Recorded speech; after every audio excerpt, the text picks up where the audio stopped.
ಸ್ವಾತಂತ್ರ್ಯ ಬಂದು 70 ವರ್ಷವೇ ಕಳೆದರೂ ಆ ಗ್ರಾಮದಲ್ಲಿ ಮಾತ್ರ ತಮ್ಮ ಹಕ್ಕನ್ನ ಚಲಾಯಿಸಲಿಕ್ಕೆ ಬೇರೆ ಊರಿಗೆ ಹೋಗಿ ಬರಬೇಕು. ಹೀಗಾಗಿ ಆ ಗ್ರಾಮದ ಜನರು ಇದ್ಯಾವ ಸೀಮೆ ನ್ಯಾಯ ಅಂತ ಮತದಾನ ಬಹಿಷ್ಕಾರ ಮಾಡಲು ನಿರ್ಧರಿಸಿದ್ದಾರೆ. ಅರೆ ಇದೆಲ್ಲಪ್ಪ ಈ ರೀತಿ ಅಂದ್ಕೊಂಡ್ರ ಈ ಸ್ಟೋರಿ ನೋಡಿ.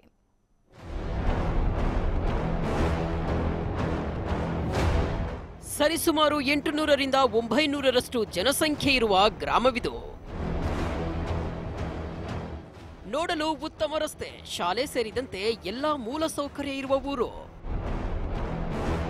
ಅರೆ ಇಷ್ಟೆಲ್ಲ ಸೌಲಭ್ಯವಿದ್ರೂ ಮತದಾನ ಬಹಿಷ್ಕಾರ ಎಂಬ ನಾಮಫಲಕ ಹಿಡಿದು ನಿಂತ ಜನ. ಅಂದಹಾಗೆ ಇದೆಲ್ಲ ದೃಶ್ಯಗಳು ಕಂಡು ಬಂದಿದ್ದು ಮೈಸೂರಿನ ಹೊಸೂರು ಹುಂಡಿ ಗ್ರಾಮದಲ್ಲಿ. ಅಂದಹಾಗೆ ಈ ಗ್ರಾಮದಲ್ಲಿ ಒಟ್ಟು ಜನಸಂಖ್ಯೆ 900ರಷ್ಟಿದ್ದು ಸುಮಾರು 550ರಷ್ಟು ಮತದಾರರಿದ್ದಾರೆ. ಆದರೂ ಈ ಗ್ರಾಮದಲ್ಲಿ ಇದುವರೆಗೂ ಒಂದು ಮತಗಟ್ಟೆ ನಿರ್ಮಿಸಿಲ್ಲ.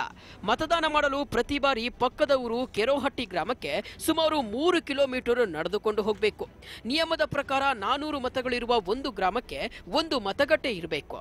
ಆದರೆ ಅಧಿಕಾರಿಗಳ ಬೇಜವಾಬ್ದಾರಿನೋ ದುರುದ್ದೇಶಪೂರ್ವಕವೋ ಗೊತ್ತಿಲ್ಲ, ಈ ಊರಿಗೆ ಇದುವರೆಗೂ ಮತಗಟ್ಟೆಯನ್ನೇ ಮಾಡಿಕೊಟ್ಟಿಲ್ಲ. ಹೀಗಾಗಿ ಮತಗಟ್ಟೆ ಇಲ್ಲದ ಕಾರಣ ಮತದಾನ ಬಹಿಷ್ಕಾರ ನಿರ್ಧಾರಕ್ಕೆ ಬಂದಿದ್ದಾರೆ. ನಮ್ಮ ಗ್ರಾಮದಲ್ಲಿ ಮತಗಟ್ಟೆ ಸ್ಥಾಪನೆ ಮಾಡೋದಕ್ಕೆ ಎಲ್ಲ ಮೂಲಭೂತ ಸೌಲಭ್ಯಗಳಿದೆ. 3 ನಮ್ಮಲ್ಲಿ ಸರ್ಕಾರಿ ಕಿರಿಯ ಪ್ರಾಥಮಿಕ 3 ಶಾಲಾ ಕಟ್ಟಡಗಳಿದೆ, ಶೌಚಾಲಯ ಇದೆ, ನೀರಿನ ವ್ಯವಸ್ಥೆ ಇದೆ, ಮತಗಟ್ಟೆಗೆ ಭದ್ರತೆ ಒದಗಿಸ್ತಕ್ಕಂಥ ಸುತ್ತಲ ಕಾಂಪೌಂಡ್ ಇದೆ. ಎಲ್ಲ ಇದ್ರೂ ಸಹಿತವಾಗಿ ನೀವು ಯಾಕೆ ನಮ್ಮ ಗ್ರಾಮದಲ್ಲಿ ಮತಗಟ್ಟೆ ಸ್ಥಾಪನೆ ಮಾಡ್ತಾ ಇಲ್ಲ?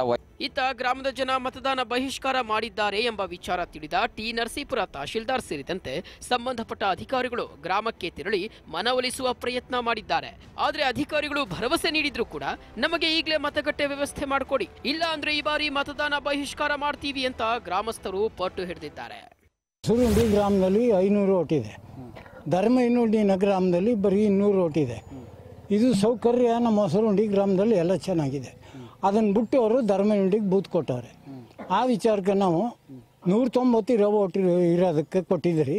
ಅಲ್ಲಿ ಏನೂ ಸೌಕರ್ಯ ಇಲ್ಲ, ಬಸ್ ಸೌಕರ್ಯ ಇಲ್ಲ, ಕಾರ್ ಸೌಕರ್ಯ ಏನೂ ಇಲ್ಲ. ಅದರಿಂದ ನಾವು ಈ ಸಾರಿ ನಾವು ಓಟ್ ಹಾಕಲ್ಲ, ನಮ್ಮ ಊರಿಗೆ ಬೂತ್ ಇಡೋವರೆಗೂ ನಾವು ಓಟ್ನ ಹಾಕಲ್ಲ ಅಂತ ಬಹಿಷ್ಕಾರ ಮಾಡಿದ್ವಿ. ಒಟ್ಟಾರೆ ಜನ ಸ್ವಯಂ ಪ್ರೇರಿತವಾಗಿ ಮತ ಚಲಾಯಿಸ್ತಾರೋ ಅಥವಾ ಮತದಾರರ ಆಗ್ರಹಕ್ಕೆ ಮಣಿದು ಹೊಸ ಮತಗಟ್ಟೆ ನಿರ್ಮಿಸಿಕೊಡ್ತಾರೋ ಎಂಬುದನ್ನು ಕಾದು ನೋಡಬೇಕಾಗಿದೆ.